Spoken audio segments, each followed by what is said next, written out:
Gum Gurubhyo Namaha. Om Sam Saraswati Namaha. Samasta Janakalyane Niratam Karunamayam. Namami Chinmayam Devam Satgurum Brahma Vidvaram. Sahanavavatu Sahano Bhunaktu Sahavidyam Karavavahe Tejasvinavadhitamastu Ma Vidvishavahe. Om Shanti Shanti Shanti. Hari Om Shri Gurubhyo Namaha. Hari.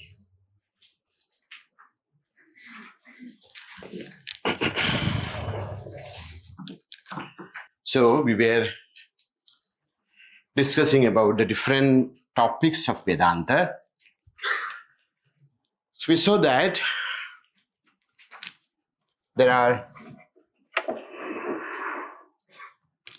a few important topics in Vedanta. The first and foremost topic, the real topic of Vedanta is Atma. The Atma word, we saw that there are different meanings. So in Vedanta, the Atma is referred in two levels. One as Parama Atma. Paramatma, also referred as, Paramatma is also referred as Brahma.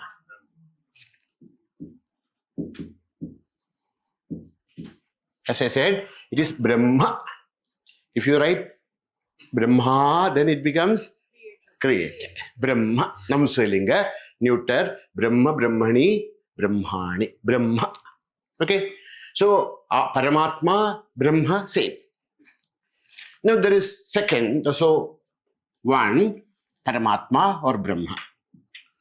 Two is Jivatma.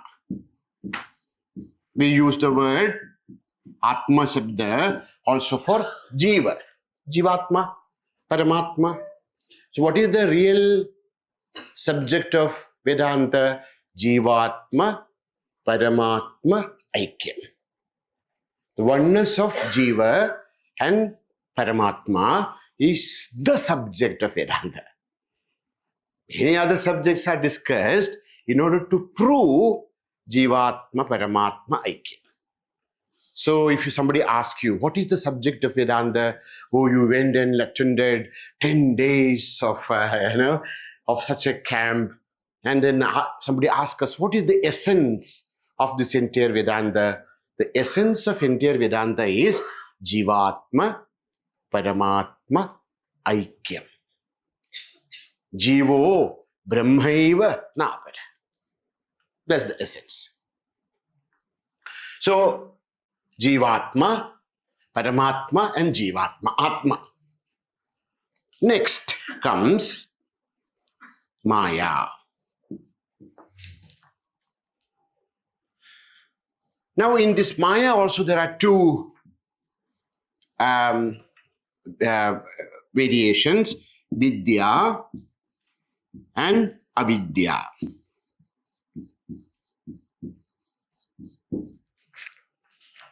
The Maya Shakti, there are two powers in Maya or two varieties of Maya.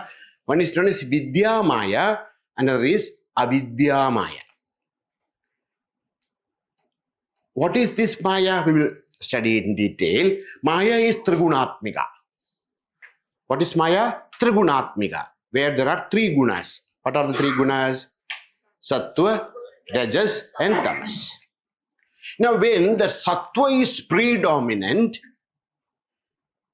when in Maya Sattva is predominant, then we call it Vidya. Sattviki Maya. And what is Avidya? Where Rajas and Tamas is predominant, then that is Avidya. So, Avidya is that which binds us. Vidya is that which releases us. Avidya is the cause of bandhana and Vidya is the cause of moksha. When we are under the spell of Avidya, we feel that we are Jivatma. when we are under the spell of vidya, that vidya is that which actually takes us to the right understanding, recognition that I am not a jiva. I am Sachidananda Brahma Asmi. I am not a jiva who, subject to death and birth and death. I am that Sachidananda Paramatma. So, that is known as Vidya Shakti, Avidya Shakti. Vidya Maya, Avidya Maya. Now comes, Paramatma, Jiva, Maya. Now comes the topic, Jagat. Jagat. Jagat is also of two types. One is Sthula Jagat and one is Sukshma Jagat. The Jagat is also two types. One is Sthulam. Sthulam, gross.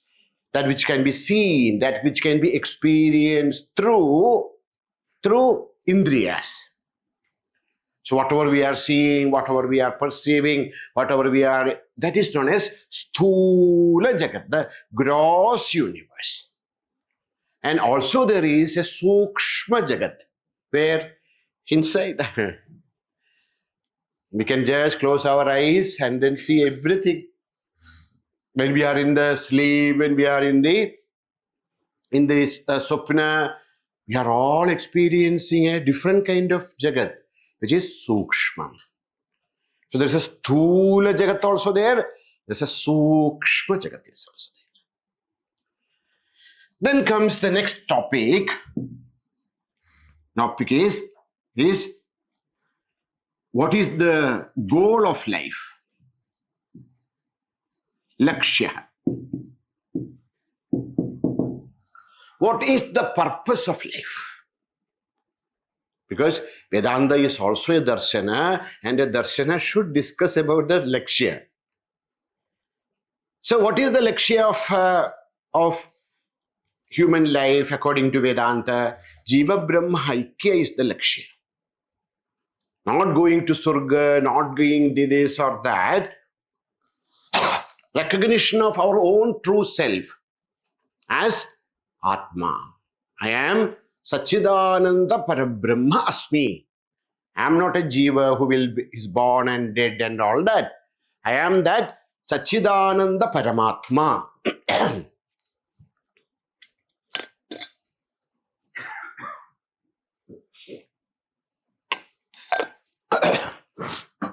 That is that anubhuti, not an information, but that anubhava, direct experience of oneness of Jiva and Brahma is the lakshya, is the goal, is the purpose. Next is marga, the path. How can we gain this path, this lakshya, this goal of life? Jiva Brahmaikya Anubhuti. How can we have that direct experience? Not that somebody said, somebody experienced. No, how can I experience this? That is known as marga, the path. Generally in our spiritual science, it's known as sadhana.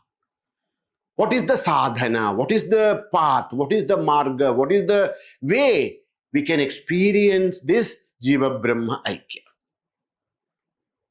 What is the path? What is the way? According to Vedanta, the main path, there are two types of path, Bahiranga Sadhana and Antaranga Sadhana. Sadhana, the path, the marga, is Bahiranga and Antaranga. What is Bahiranga Sadhana? External means, external practices like puja, japa, tirthadana, then fasting, anything what we are doing with our indriyas, they are all known as Bahiranga Sadhana. They are all sadhana. Some people have this kind of notion that there is nothing to do with all that. No. But Vedanta is not focusing on that, because you have already, we discussed that in Veda, it's already, things are discussed. Karma Kanda is over, Upasana Kanda is over. Then only we come to Jnana Kanda. So they don't have to discuss on Karma Kanda and Jnana, Upasana Kanda. It's already discussed. All of them are accepted for Chitta Shuddhi and Chitta Ekagrata. Without Chitta Shuddhi, purity of heart and concentration, no sadhana is possible. For that, you have to do japa, puja, dhyana, whatever you have to do, vrata, tirthadana, guru upasadanam, everything. Approaching a guru, taking his blessings, serving him, all of them are considered as bahiranga sadhana. And there is an antaranga sadhana, that is shravana, manana and nididhyasana.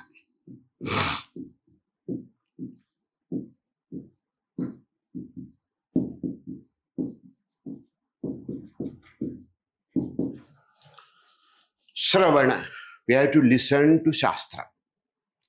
No, we have to listen to Shastra in a systematic way.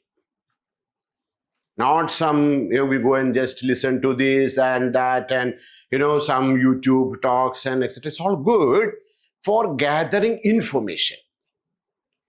But Shravana is not just gathering information.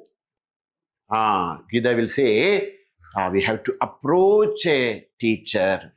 Tadvidhi pranipatena pariprasnena sevaya upadeshyanti te jnanam jnanina tattvadarsinaha. We go to a Acharya, we live with that Acharya, we do the service to that Acharya, our ego, our ahankara is brought down. And then we are able to surrender our ego at the lotus feet of our Acharya, our Guru. And then Guru start to instruct us, not only by words, by his compassion, by his own actions, by his teaching. Then slowly, that entire process is known as Shravanam. Not only just listening to, some text or just reading. Shravana includes the entire process of Guru Upasadanam. Guru Upasadanam means we should approach a teacher who can actually help us to come out of this, this strong vasanas. So that is known as Shravana. And then listen to the Acharya properly with Shraddha. Shravana and Mananam. Then we have to contemplate on the teachings of the Acharya. Not that we sit in the class, ho gaya, uske baad close the book and then open in the next class. No. We have to contemplate on those, those teachings in and through. To contemplate on that is known as Mananam. When we contemplate, we get convinced. Only by Shravana, conviction will not come. When we do the Shravana and when we do the Mananam, then slowly, we are convinced about some points. And when our mind is deeply indulgent, absorbed in those ideas which we are convinced, and the mind is continuously meditating upon those ideas. Ajyadharaya srotasa samam sarala chintanam viralatah param. How, if you pour ghee, how the ghee will, will flow without any break. Like that, our mind also continuously meditating upon those ideas which are convinced. That is known as nididhyasana. So many thoughts are gone. Only one thought is there. But there, parishrama is there. I am doing it. When that nididhyasana becomes, intensified, slowly, an action, nididhyasana is a parishrama, a effort. That effortful meditation will change into effortless meditation, which is known as samadhi in Vedanta. Okay?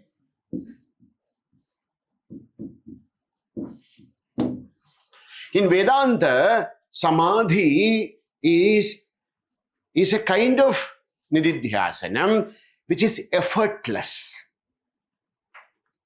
From different, we studied Upanishads and Gita and Brahma Sutra and different types of, Prakarana Granthas, etc., Shravana.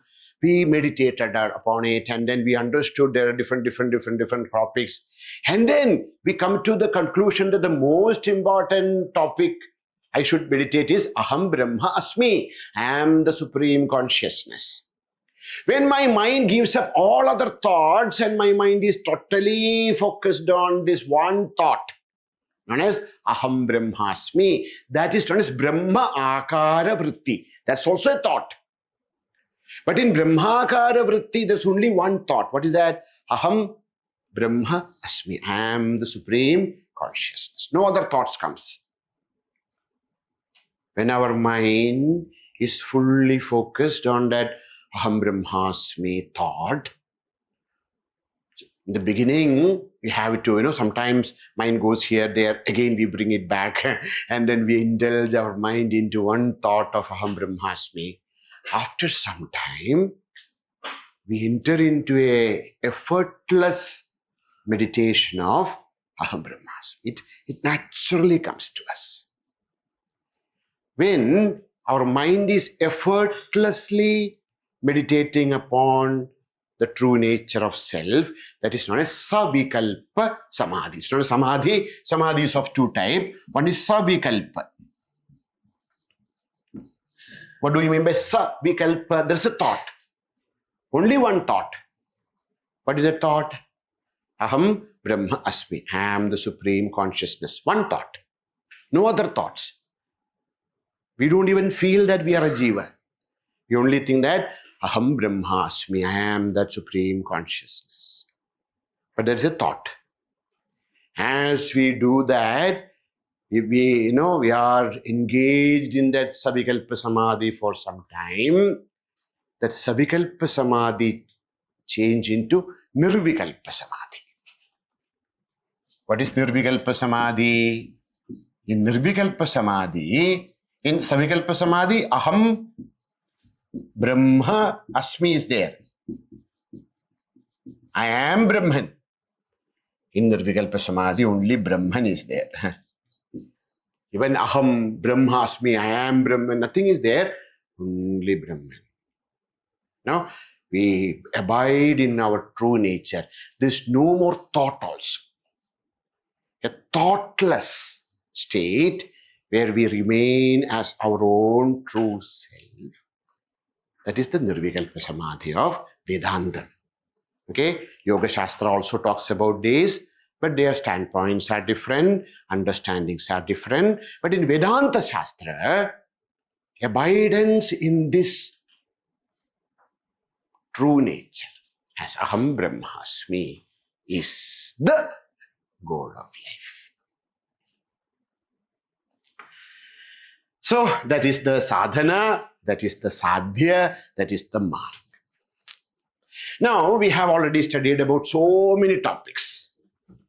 Now we are going to take up an interesting topic known as Jagat. Vedanta is a part of darshanam. So a darshana, they have to cover up different topics. Although Vedanta is not very interested to discuss about the Jagat and all that, but as a system of philosophy, the Vedanta has to explain certain things. Why? Because we are experiencing the world. As we experience the world, we should tell what is this world, what this world is. Now comes Jagat Chintana. So we have did Atma Chintanam, Jiva Chintanam and all that. Now is the Chintana of Jagat. What is the meaning of the word Jagat? Oh, yeah, universe. Yeah, that is in English. Yeah, manifest. Manifestation. So the word meaning of Jagat is Jagati Gacchati iti Jagat.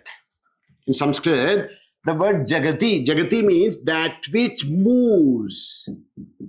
Jagati Gacchati iti Jagat. Jagat means in Vedanta, the meaning, the word meaning of Jagat is that which is in continuous motion. That which changes in each and every moment. But we don't feel that. That is because of a concept known as Pravaha Nityatva. Like, as I discussed in the morning also, when we see the Gangaji, okay, so the Ganga which we are touching this moment is not the Ganga we are touching the next moment. But because there is a flow, we feel that Gangaji is same. That concept is known as Pravaha Nityatva. We see that it is the same because there is a continuous movement. Looks like stillness. Like that. So Jagati, so this entire universe is moving. Nowadays, as the physics is growing, Vedanta becomes more easy to explain. Because slowly they are also coming to this kind of conclusions and understanding. So this entire universe is, so 100 years back, 200 years back, if you tell the student that this world is moving, he will look at you, where is moving? Because we thought that the earth is flat and then earth is just, snagged. No, we know that it is continuously rotating in such a speed. Not only the earth, the entire, Saurayudha, the solar system is changing. And the entire solar system and sun is rotating some other thing is. So it's changing. Nowadays it's very easy to understand. What is Jagat? Jagati Gacchati, that which is in constant motion. Now, when we think about Jagat, the first question comes to our mind is about creation of Jagat. Ye kaisa bana? How the Jagat came into exist. So, about the Srishti. The second thing about Jagat is, what are the components of Jagat? ये जगत कैसा बना है, किससे बना है? What are the components of Jagat? Where is it going? What is the nature of Jagat?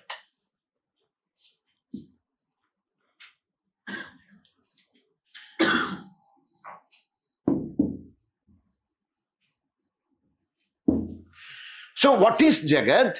What are how it came to exist? What are the components and what is the nature? These are together known as Jagat Chintana. Meditation upon, contemplation upon the Jagat. So, if you read Upanishads, etc., we see that there are different vada of creation. There are different standpoints about creation. A student goes to his guru and asks him, "Oh Guru, how does this world came into exist?" The gurus of Vedanta are very peculiar gurus. They ask you only, "Okay, what is your opinion, sir?" My opinion about the creation, there was no world and world came into exist. Okay, very good. जो आप कहा वही ठीक है. Means there was no world and the world came to exist. That is the first argument, first theory of creation in Vedanta. First theory of creation is known as Arambhavada.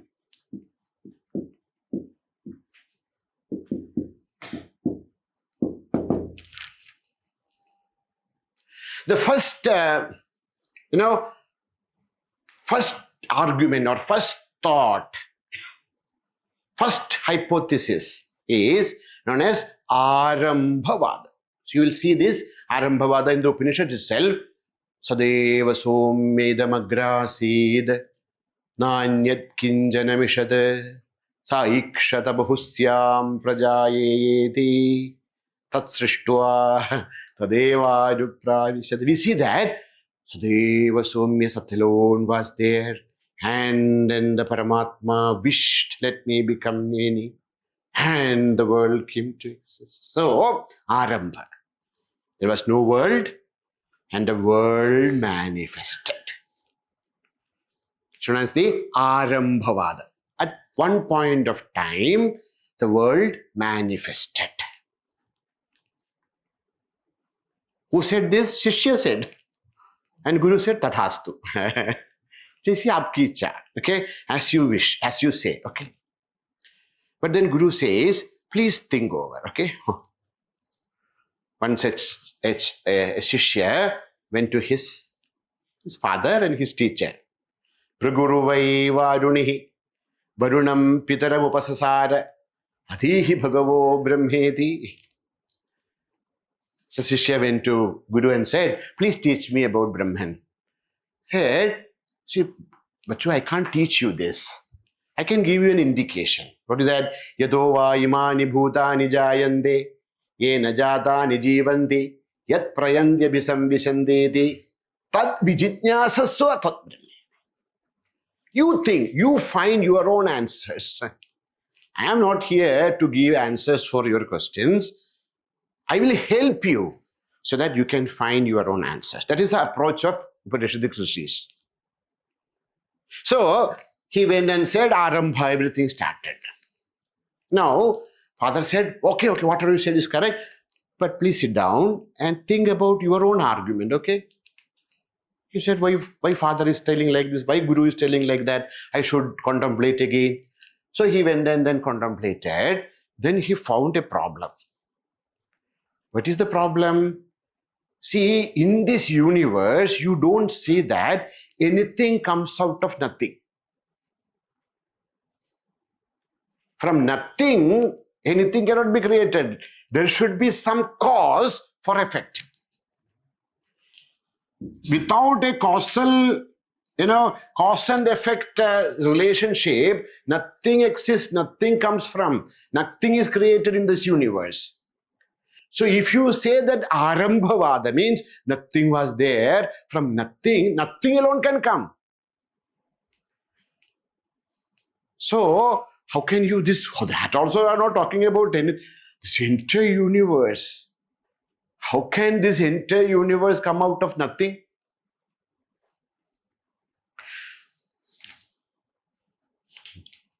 Thought and thought and thought, he could not get any answer. So he went back to the Guru. Sir, there's a problem. Acha? Problem? What problem? No, in my own theory, there is a problem. Oh, okay. Your theory, so no problem. What is the problem? See, if the world is started at a point of time and there is no other cause, it just came to exist. Kahan se aa gaya? How effect can come without cause? Oh, that's what you're thinking? Yes, very good. So what is your opinion? So I think that there was a cause and then the effect came to exist. Yeah, you say that Brahman is the cause and effect came. No, because Brahman is Sachidananda Rupa and cause, that's the cause. There should be a relationship between the cause and effect, because from a sweet thing, you cannot create a sour thing. See, there is a relation. What is the relationship between the cause and the effect? The aspects of cause alone can be there in the effect. If you create an ornament out of gold, it will not look like silver. The cause, the characteristics of the cause should be there in the effect. So if I say that from Sachidananda Brahman the world came to exist, there's a problem. Why? Sachidananda Brahman is Nirguna Nirakara. That is eternal. How can from that Saguna Sakara this can come? So there is a problem of cause and effect. Cause and effect are not only related, not only that, they are opposite in nature. So there's a problem. Okay. So now what do you think? What do you think that if Arambhavada is not correct, what is your opinion that how the world came to exist? You tell. Guru said, I'm not going to tell anything to you. You only find out. You think and then you find. So he went back and then thought. One day he went to, thinking. Then he went to the dining hall and then they gave him something. He drank it. Asked, what is this? Said, this is curd. Acha, what is this curd? Curd is what? You do not know what curd is? No, I'm asking you. Kahan se aage? How this curd was prepared? He said, this is from milk. Oh, he got an answer. And he said, he coiled a second hypothesis known as Parinamavada.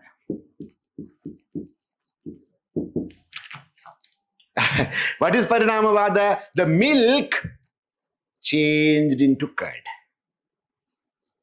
Like that, there was, this Ishvara, whatever you call it, the cause changed into the effect. So the cause is changed to effect. So you see, if you drink the milk, the nature of milk is more of sweetness. But the curd is not that sweet, it's different. So the curd, just like the milk turned into curd, this cause turned into Jagat. So happy. I found the answer for creation. I went to the teacher and said, this is what I think. Wow, wonderful. The gurus never, if you see Gita, whatever foolishness Arjuna says, Bhagavan says, oh, wonderful. Whatever you say is correct only.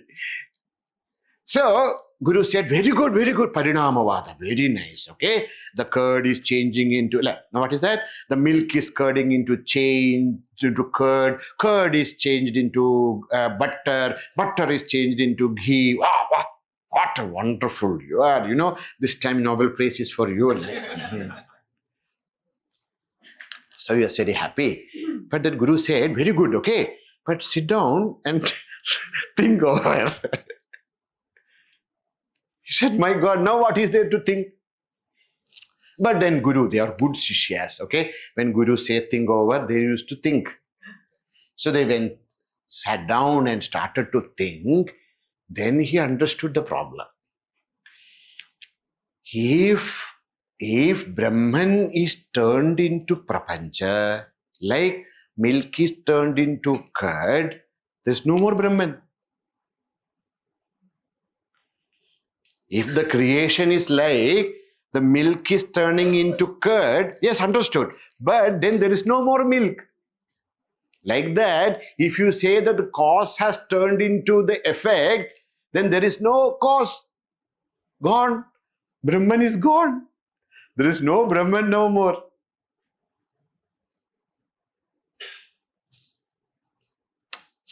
Know what to do?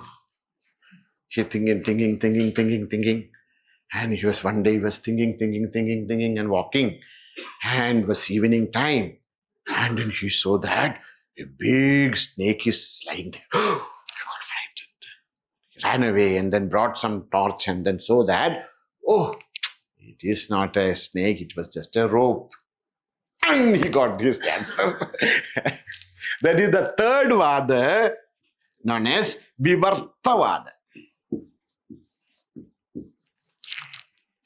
This is the Advaita Vedanta standpoint. What is Vivarta? Actually, nothing is changing into anything. Brahman is not changing into as the world or anything. Brahma, Paramatma appears Brahma appears as Jagat. How the rope appeared as the snake, so when we are driving, etc., we see, if it is daytime, and if it is summer, we can see that in the road, some far away, so much of water is gathered. And if you go to the into the Registan, desert also, you can see some water is there. We see, but then we go there, nothing is there. So there is something, but it looks like something else. Like that, this vivarta means what? Something is there, but that something is appearing as something else. Rope is there, rope is appearing as snake. Sand is there, sand is appearing as the water. Like that, this entire universe is an appearance on Brahman. So that is known as the Vivartavada.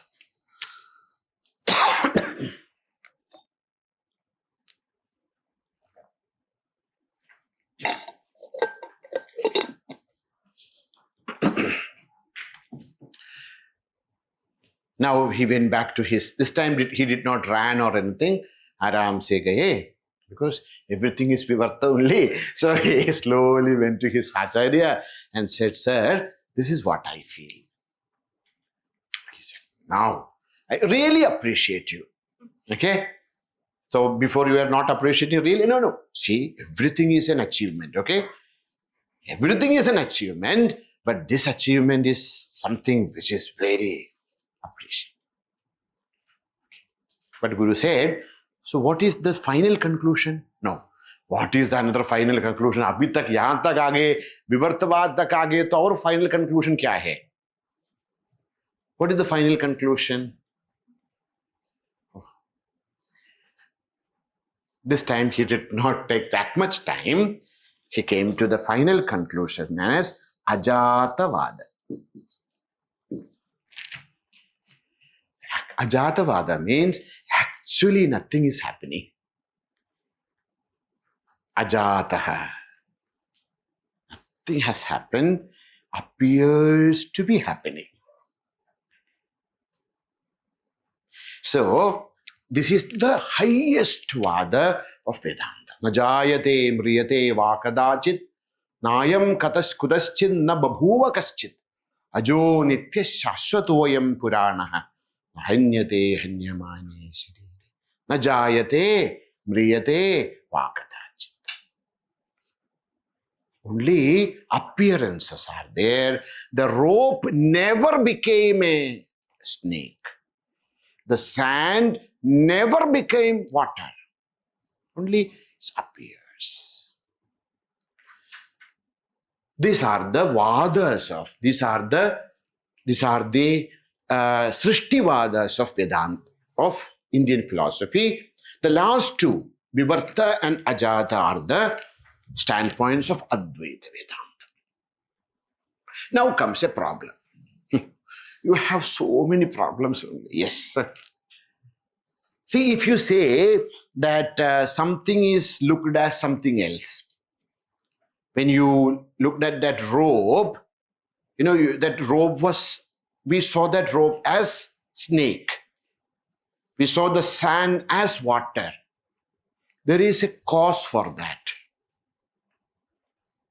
What was the cause for that seeing snake as a rope as snake? Because there was no manda prakash. There was not enough light. Because of that, the light is not correct. Because of that, some kind of a brahma comes to our mind. That's the cause. Now, what is the cause of Madhumarichika? The opposite. Too much of light is the cause. So there is an external factor. Like that, what is the external factor of Vivarta? That's what we call as Maya.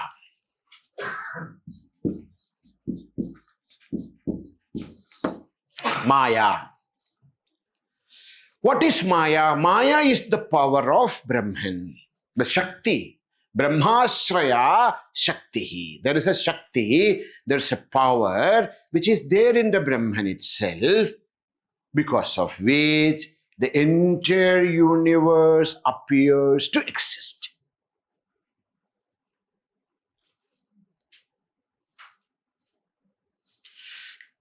When this Maya power manifests in Brahman, so there is only one truth.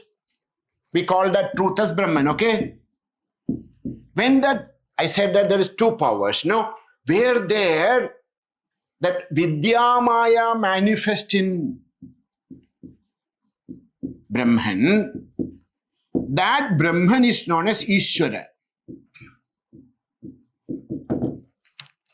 Who is Ishvara in Vedanta? Brahman only. See, there, in Advaitam Satyam. In Vedanta, there is only one truth. Ekam eva advitiyam Brahma.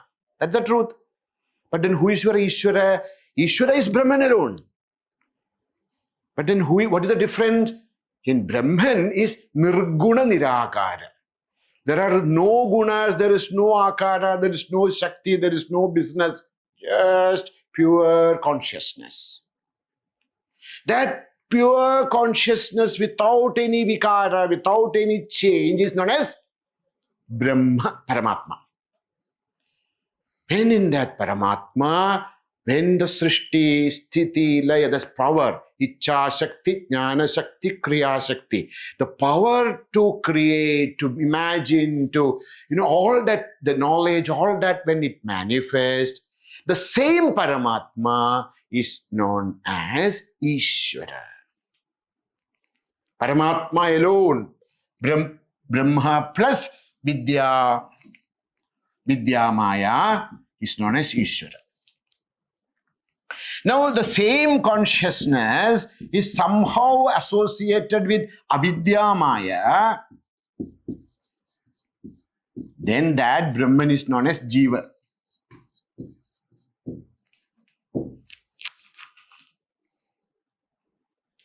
So, who are all of us? We are all Brahman.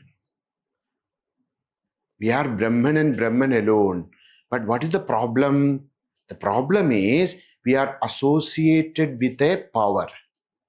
What is that power? Known as avidya. What do you mean by avidya? Vismaranam. Avidya is not ignorance. Ignorance of self. Main kaun hu, ye jnaan nahi hai. Now, how can you call me avidya? I know so many things. Yes. We know so many things about so many things other than ourselves. Physics, chemistry, biology, economics, this, that, everything we know. But main kaun hu? Pata nahi. That is known as avidya. But in Ishvara, that avidya is not there. Ishvara always know who he is. Ishvara, there is no Brahma. Only he has the power of creation.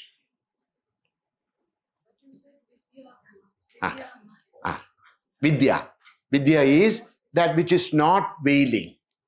Avidya is that which veiling.